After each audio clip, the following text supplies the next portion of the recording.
On today's show, it is part 2 with my friend Glen Willis and I talking about Saddiq Bey, and we'll get into all of that right now.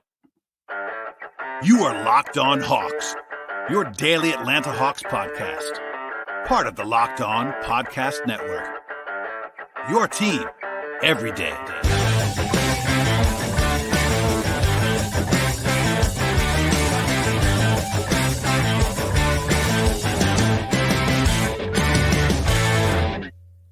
Hello, friends. Welcome to episode 1720 of the Locked On Hawks podcast. I am your host, Brad Rowland, coming to you on a Sunday into Monday here in late May. And today's show is brought to you by the folks at FanDuel Sportsbook. Right now, if you're a new customer, get $150 in bonus bets with any winning $5 bet. The place to go is FanDuel.com/lockedon to get started. Also want to encourage you at the top of the podcast, as I always would, to pick us your first listen each and every day. Follow Locked On Hawks, subscribe to Locked On Hawks anywhere you might find your podcasts. That includes Apple and Spotify, as well as YouTube on the video side. And today's show is actually part 2 of 2 with my friend Glen Willis of ATL on 29. So if you missed part 1, I encourage you to start there. It would probably be the easiest way to follow the conversation all the way through. To start with part 1, that should be available in your same podcast feed they're listening or watching this podcast. But without any further delay, we'll dive back in to the show, talking about Saddiq Bey and player capsule stuff in broad fashion, comprehensive fashion, all the nuance, all the analysis, and it's coming to you right now.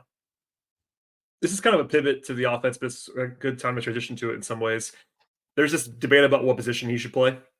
And you know how I feel about positions in general. They're a little bit overblown at this point in time, especially 3-4 versus 2-3Ls. But like the answer is both, but also it matters who he's playing next to.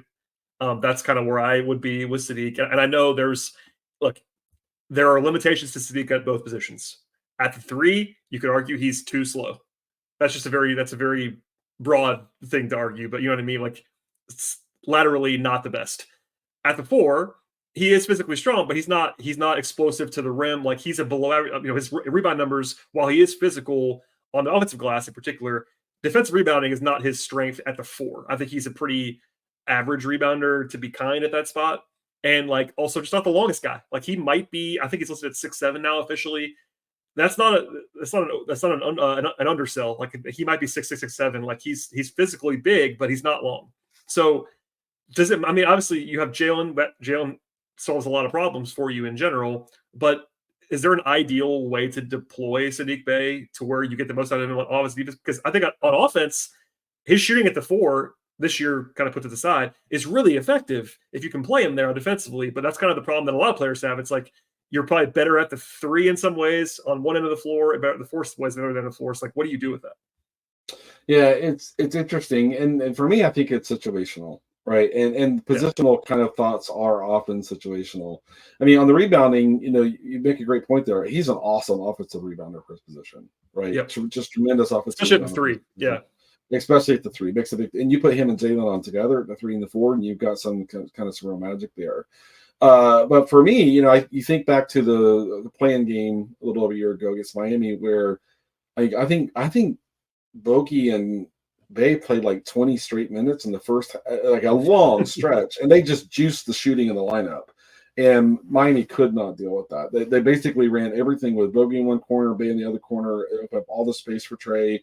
And what Miami had did the prior playoffs, where the Hawks sneaked out one tiny little win when DeAndre Hunter went off for it, felt like 60 points in that game. But Miami was not able to replicate that defensive scheme because the Hawks had juiced the shooting at the 3 and the 4. And so for me, when there are teams that want to really load up on Trey, playing Saddiq at the 4 is a great way to punish that, right? Presuming that Saddiq is shooting baseline across his whole career is what he still is, and I think he is. It's coming. I know. And so for me, he's a great option to kind of push more shooting on the 4 by getting a shooter at the 3 plus Saddiq at the 4. And in another sense, at the 3, one thing that he does is you can't keep him off the. A lot of small forwards in the league can't keep, especially second unit small forwards, cannot keep him off the offensive glass. And so there's a rebounding advantage that comes on offense with him playing at the 3. There's a spacing advantage that comes from playing at the 4, which means that it really is situational and kind of what you're looking to do with him. Another thing he excels at, and this probably is a little bit for, he does have good straight line speed. He switches into the court quickly in transition. He knows when he needs to run to the corner versus run to the 3-point break. His spacing in transition is excellent. And that matters a ton, especially when you play with Trey. Because Trey wants you in the right spot. There are times the corner makes sense. There's times that the 3-point break makes sense. If Trey's, Saddiq can know, like, oh, Trey's got slow guy in front of him. He's going to try to get to the rim. I'm going to work to the corner so he has that baseline pass if it's there, right? Or, oh no, this is two pretty good transition defenders that are back there. Trey's going to have a hard time getting to the rim. That line to the 3-point break is the line. And so there's just, again, offensively, there's a ton of nuance in what he has, but he's a guy that ideally you play at the 3 when that's the right thing. So the team has a small 3 and the 4. Saddiq go get offensive rebounds. Play at the 4 when they're trying to load up on Trey. Juice the amount of shooting you have in the lineup and go with it. So I think the best answer is he can play both depending upon what you need at any given time. Yeah, I have two things off of that. Number one is it popped in my head while you were talking about his straight line speed. I'm doing warning signs about this reference I'm about to make. It's actually to the football player. Saddiq is one of those guys like DK Metcalf in the NFL, where like they're not able to flip their hips as well as other guys are. But if you get him running in a straight line, Saddiq can run in a straight line. It's a great point by you that I hadn't really thought about that. But like he's not slow that way. He's slow, and basketball wise, especially like how often are you running in a straight line in basketball? Not that often. Like you're doing it to change ends. That does matter, but within the flow of an offensive set or defensive set, you're not really. You're sliding and you're pivoting and like you're doing it. That's not the best thing. But it's a good point by you that he can run in a straight line. It's just that it's the other stuff where he can't flip. And I'm on YouTube spinning around my hips. That was one thing. The other thing is I pulled this number. It's kind of the hilarious stereotype of what you would think about Saddiq playing the 4, but this is from Cleaning the Glass this year.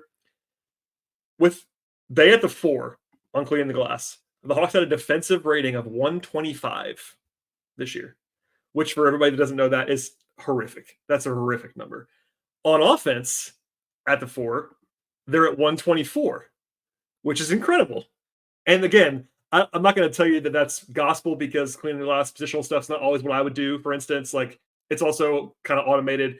I'm just saying that's exactly what you would expect in some ways for a team playing Saddiq at the 4.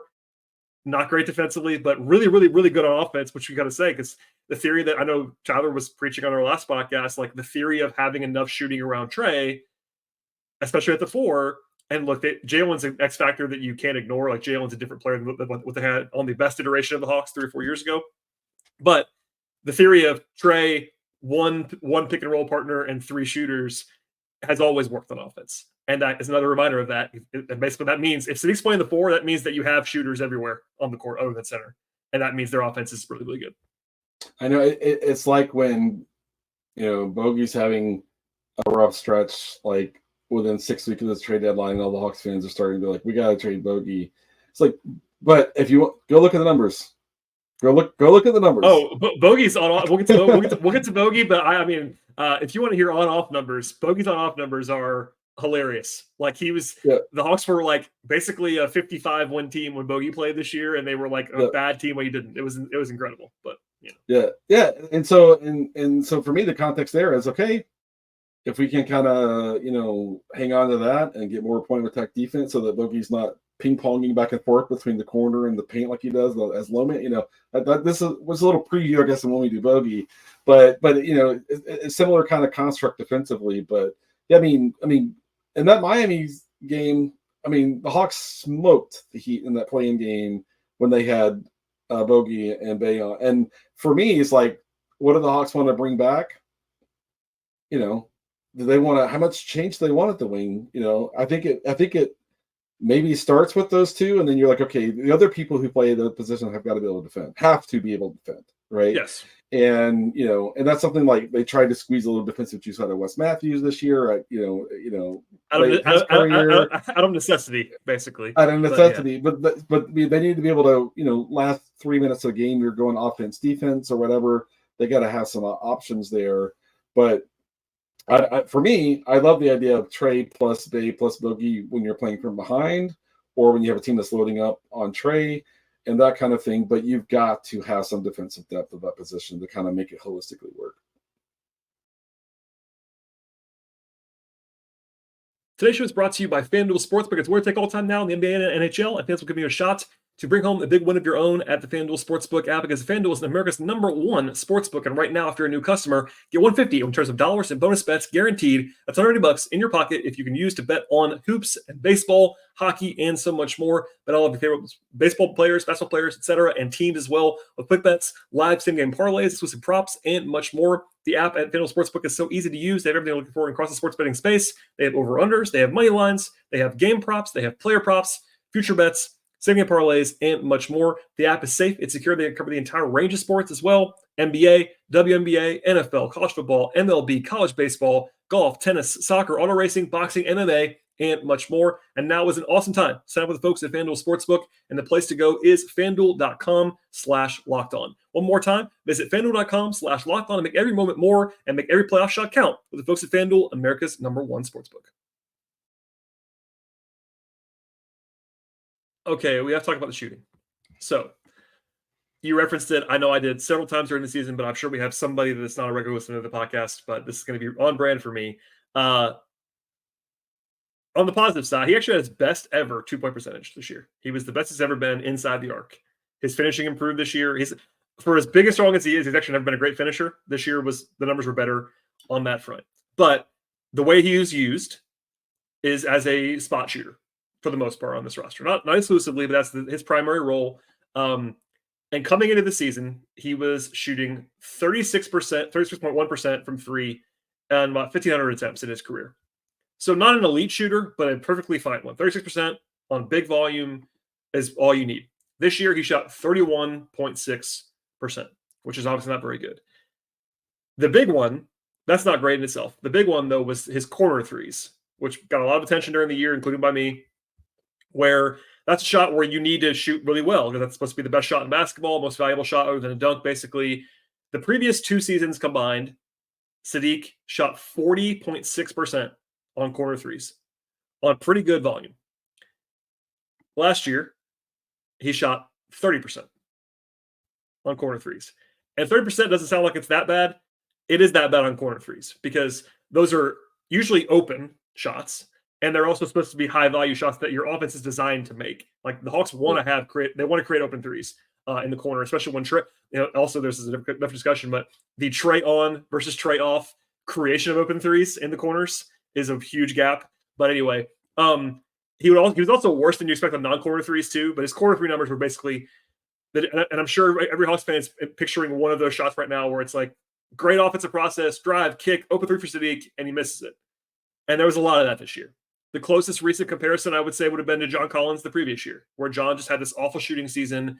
And aside from a Clint Capella missed layup, nothing enrages Hawks fans more than an open three that's missed by a power forward, which happened a lot with Saddiq and then John 2 years ago. So say all that to say, you referenced it earlier. My brain will not allow me to think that Saddiq Bey is now a bad shooter. I do think that when he got to Atlanta and was shooting 40%, which is what he shot last year, I was saying it at the moment, like, hey, I'm not sure he's this good as a shooter. Now I would say I'm way more sure that he's not this bad as a shooter. So that's a lot of numbers, but what do you make of that? Because I think that's probably the single biggest thing that happened this year to Saddiq as far as impacting winning and back in the Hawks, is that he just didn't shoot well and didn't shoot well enough. And again, for the role that he was in, it really hurt the offense. Yeah, it is funny, like the way that his shooting issues were perceived are also very situational. And I think sometimes fans a lot of fans watch a game emotionally with emotional investment, right? It's not really how I watch a game for the most part, but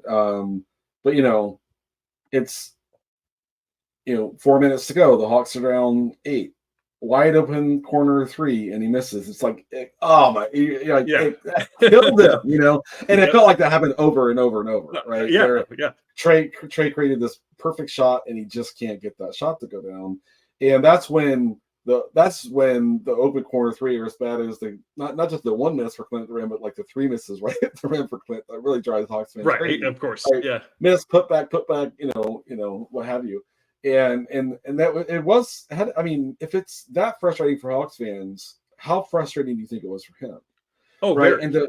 And to put that into context, I don't know, but I would guess like Okongwu shot probably like at least 38% on corner threes, because he missed all but I think 2 of his threes above the break. I put out his shot chart. cut shot earlier this week. But Okongwu was probably at least 8% better in the corner than Saddiq was. And that tells no, you I mean, a lot. here's a stat to put that in context. Not necessarily for Okongwu, but the Hawks were 21st in the league this year in corner three percentage, which isn't horrible, but that's not where you want to be. And the only guy of their rotation that was below average on corner threes was Saddiq. So he drugged, which tells you how bad. He took him from like 10th to 21st, or that tells you like how, number one, he took the most on the team by a decent amount. He took the most corner threes on the roster by a decent chunk because Bogey takes a lot of threes, but they're mostly above the break. Bogey can't get open in the corner in the way that Saddiq is. Same with DeJounte, same with Trey. Those guys are taking more above the break threes.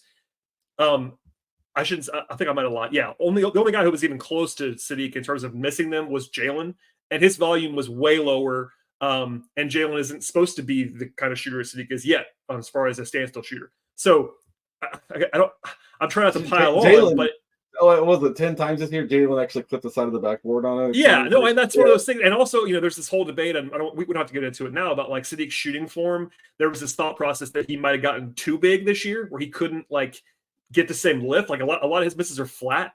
Like Saddiq does not have a huge high arcing shot; it's a very flat shot. Which I'm not a shot doctor, but that's not what you would draw up in a lab. I wouldn't say. But I just tend to lean.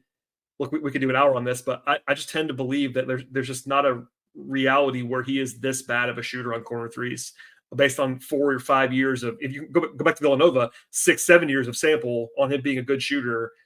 Again, you could debate on where his actual true talent level is, but I'm very confident it's more than 30% on corner threes.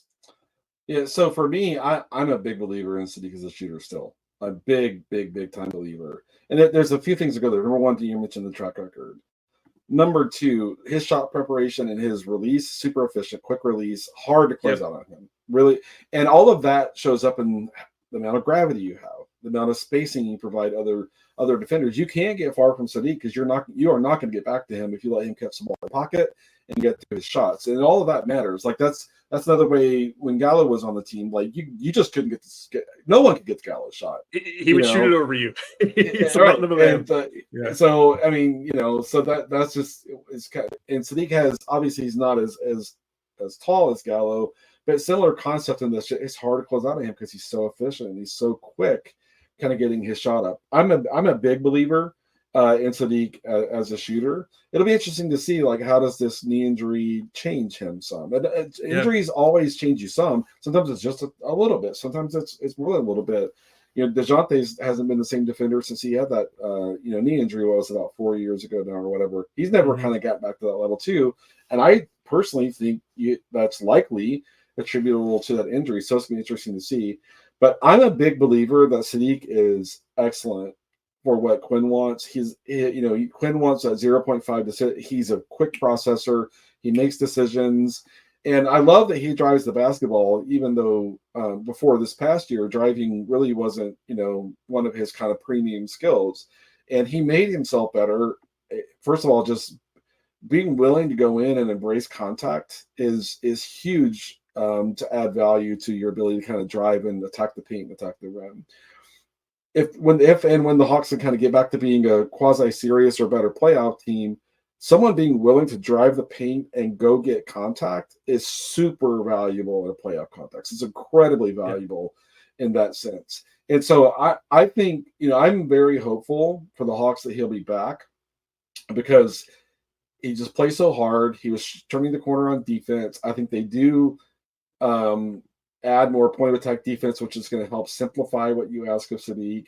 And then he's just a guy that, when you're down 10 points in the fourth quarter, you roll Bogey and Day out at the 3 and the 4, and you got a chance to really kind of do some work kind of coming back. And I think this year, if you go back and look at when Jalen went down with that injury against the Wizards, and then that was when they really started to seem to be asking Saddiq to drive a lot more.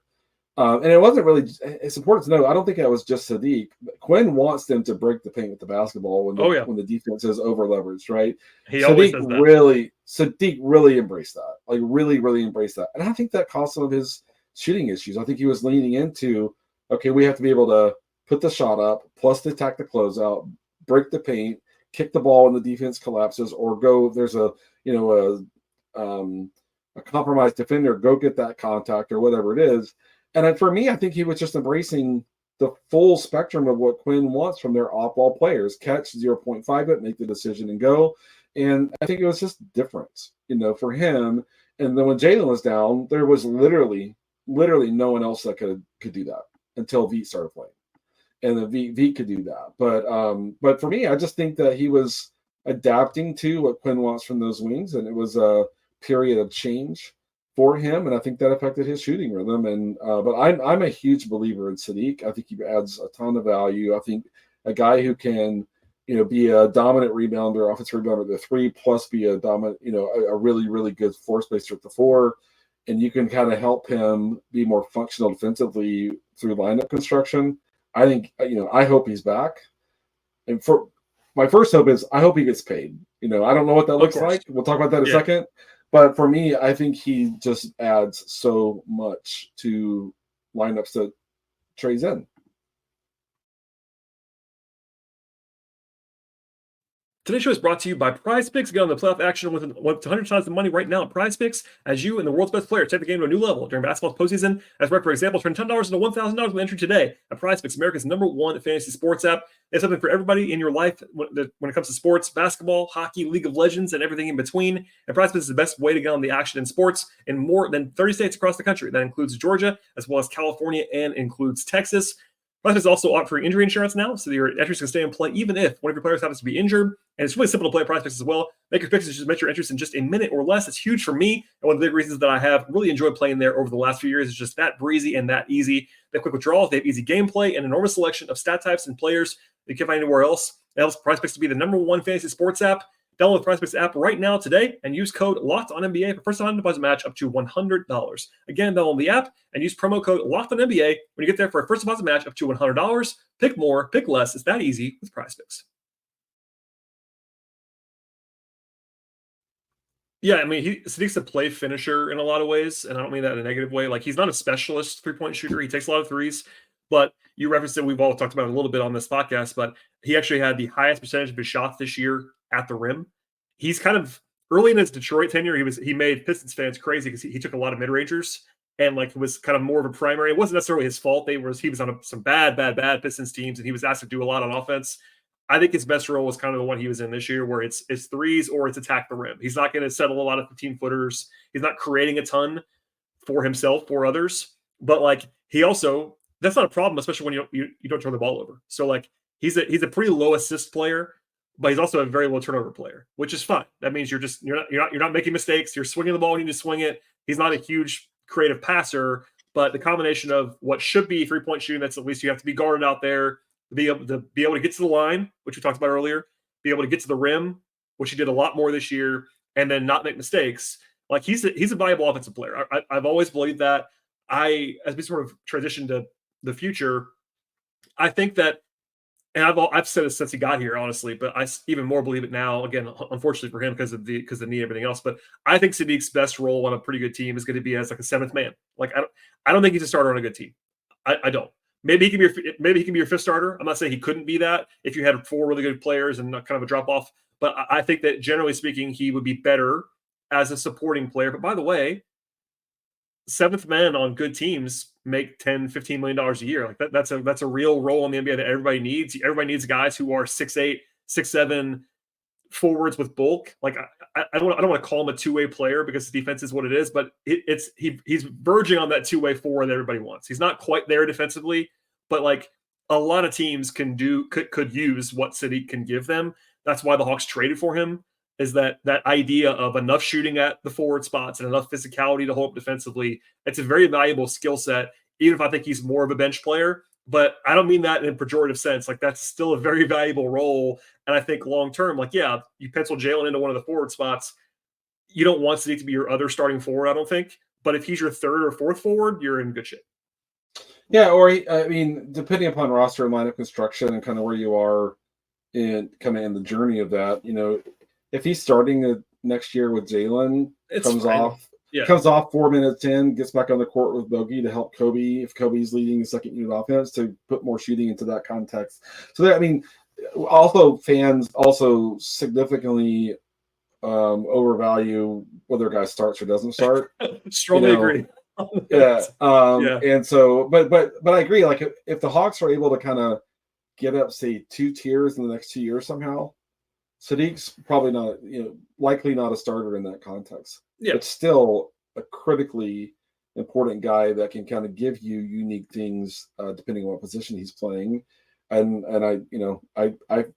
I'm hopeful he's back because I think he just led by example so much with what Quinn was asking his players to do this year, as much as anyone.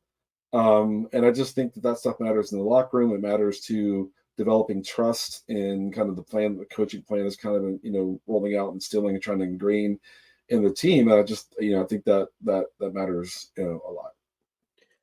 Yeah, and this is not the point of these capsules is not to talk about contract stuff a ton. That's not what your specialty is or that you want to be. But it's obviously lingering that Saddiq's a free agent. He's going to be restricted if they offer him a qualifying offer, which isn't 100% to happen. I think that they will probably offer him a qualifying offer, but it's not an absolute lock like it would be for some guys because of the injury. Pre-injury, I would have told you it was an absolute lock. He was going to get a qualifying offer, and then we'll see. Yeah. Now we don't know. He just turned 25, so he's still relatively young.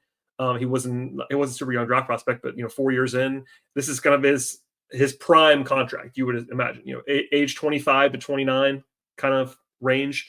If he gets a 4-year deal, there's a lot of variance here. Like, again, it's not a totally lost season next year, but the consensus is like there's no way he's going to be able to help a team before optimistically January, February.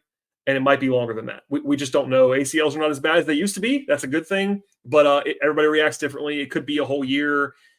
We just don't know. It's still very early in the process. But you got to take that into account. Like if you're the Hawks or any team, if you're trying to give Saddiq a contract, it makes more sense to give him a 4-year deal and kind of act like year one is kind of a wash, and you're hoping to maybe get some value on the back end. If you're Saddiq, you'd rather get on the market when you're healthy again in a year or two, but you may not have that option. You got offer sheets just so everybody knows this. That isn't all way to know. If the Hawks offer the qualifying offer, they can match any offer sheet that comes in. I don't think there's a scenario now. Maybe I'll be surprised where some team comes in with a huge offer, given the injury and the way he played this year. I'd be surprised. There was that, again, pre-injury, they didn't extend him last year. They talked about extension. I think Saddiq's side wanted a lot of money, and that made sense on some level. Like he was a guy who was a former top 20 pick who had played a lot of minutes and played well. He was asking, I don't want to throw out numbers, but he was asking for a considerable contract. The Hawks were offering him a real deal that would have made some sense, but they couldn't find a common ground. That happens a lot. It's not a big deal. Unfortunately for Saddiq, the injury, I think he's going to get less than he was going to get. That's just the way it is. And it sucks for everybody involved, but it's just what it is. I don't really know yet, and I've been trying to find out what the range might be, because the injury just adds so much uncertainty. But there is a real scenario as well where the Hawks offer him a qualifying offer, he just signs it, and it's $8 or $9 million for this year. That's a real number. And then on the player side, if you feel like you're going to be able to prove yourself at some point, then you become a free agent that's not restricted next year, and then you can go wherever you want to. So a lot will depend on where the Hawks are on this. Like, how bad do they want him to come back? I know Quinn, we talked about it. Quinn likes Saddiq a lot. They did, this front office proactively traded for Saddiq in a way that a lot of the roster, this front office didn't go get. Saddiq's on the short list of guys that they've actually went out and like waved their arms, the Landry group, that be like, this is a guy we wanted enough to trade for. You would imagine that's still the case. They like him, but I just want to paint the picture like it's a really, really wide range of outcomes. Then you throw in the tax stuff that the Hawks have always, I'm not saying they are going to this year, but the Hawks have to this point avoided the tax. And if Saddiq requires a deal that pays him 8 figures a year, that throws another wrench in things too. So I know I've said a lot of words there, Glenn, but it really is a lot of us. It's uncertain at the very least. This is very uncertain when it comes to Saddiq's next contract and where he'll be. Yeah. Yeah, it's for me, it's interesting because I would guess they do offer a qualifying offer. Me too. But I think I'm curious. I guess just say I'm curious if Saddiq with his reps will ride that out a long time to see how the Hawks roster comes together. Because if he signs that qualifying offer and the Hawks stack up the wing position, I think he has to ask himself, "Am I going to freaking play when I'm back?" And if they draft a wing at the top of the draft by chance, right?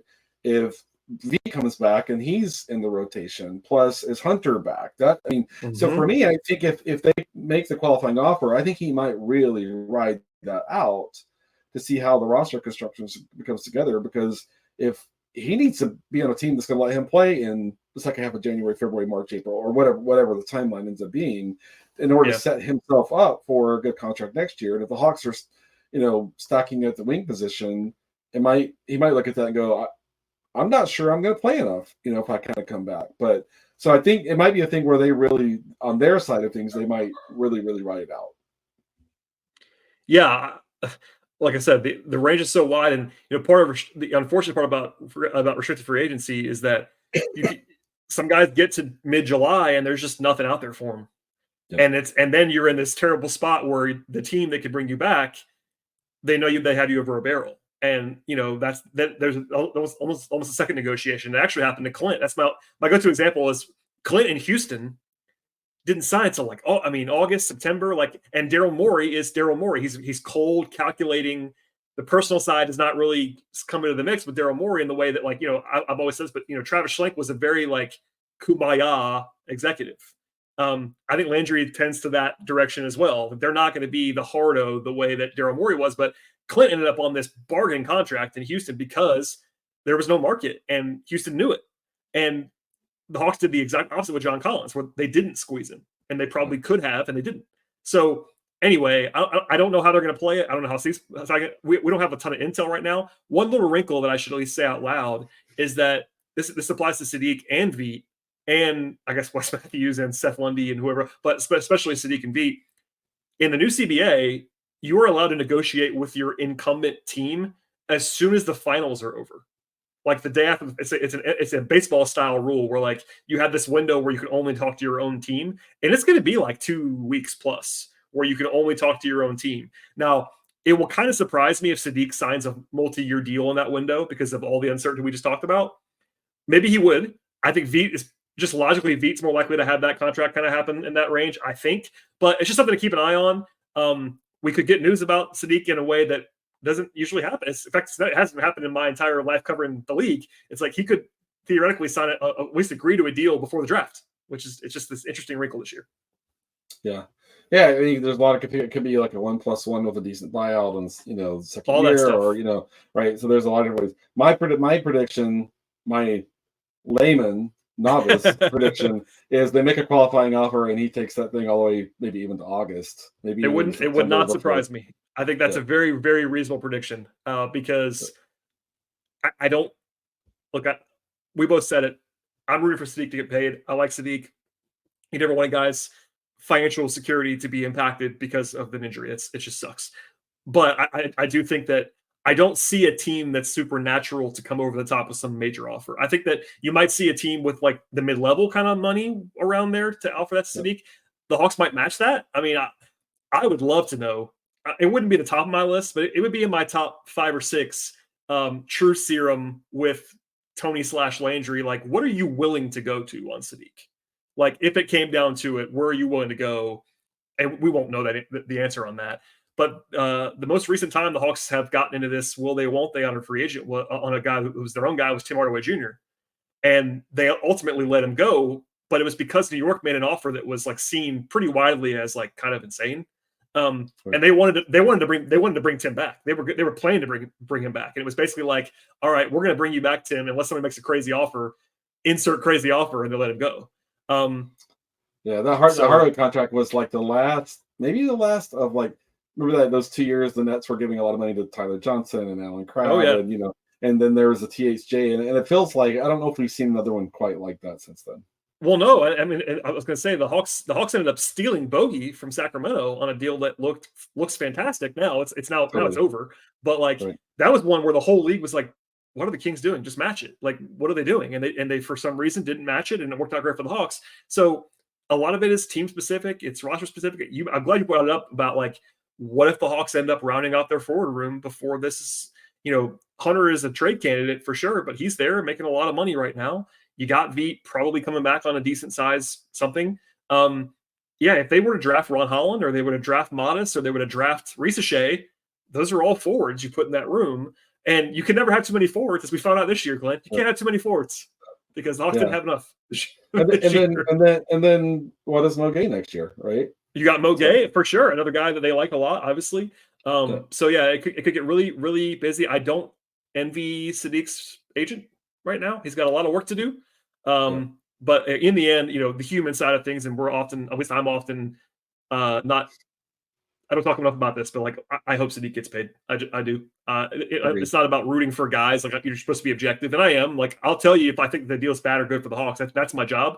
But just human side, I hope Saddiq gets some money and some security. Obviously, he's made some money in his career. He was a first round pick, but like this second contract is supposed to be when you really kind of set your family up for life almost. And I think if without the injury, I would have been telling you Saddiq was going to make $60-70 million. I don't know if that's going to be the case on this deal. So we'll see. We shall see. Yeah, but yeah, I'm rooting for him too. So he's fun. Yeah, he was fun. I think he was one of the more fun players this year, despite the difficulty shooting.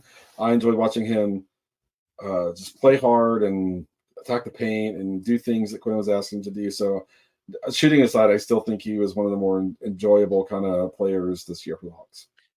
Yeah, if he just shot his normal percentages this year from three, I think people would have a different tone on Saddiq, and I understand that too. Between that and the injuries, and very similar to John a year ago. All right, Glenn, we've managed to go an hour as we always do. Somehow, by hook or by crook, we talked for an hour. Anything you want to share? I know you got podcasts and things that please feel free. The floor is yours to plug things at the end of the podcast. Yeah, I always want to say support the guys at Peachtree Hoops. ATL and 29. We got to get you back over there before too long, Brad. I'm ready. I have a confirmation in a message somewhere that Kevin. I'm waiting to make. I'm going to make Kevin come on my podcast, but I'm waiting for the perfect moment. I don't know what I'm going to ask him, but he's going to have to say yes. He's going to have to. He's committed. Well, Kevin needs to come over here because Tyler and I don't let him talk on his own podcast over there enough. So somebody's got to give him the chance to talk. So yeah, check out the podcasts and find me on Twitter or X, whatever we're calling it now, at Willis_Glen. And yeah, so I mean, I'm still learning more about this draft class. I think last time we talked, I think I was at 80%, maybe 82% done now. I haven't had much time since we were last time, but we're making some progress there. And so yeah, it should be a fun 5.5 weeks till we get to the draft. It sure will. It's going to be full steam ahead roller coaster between now and the draft. But thank you, Glenn, for being here. We will do more of these at some point.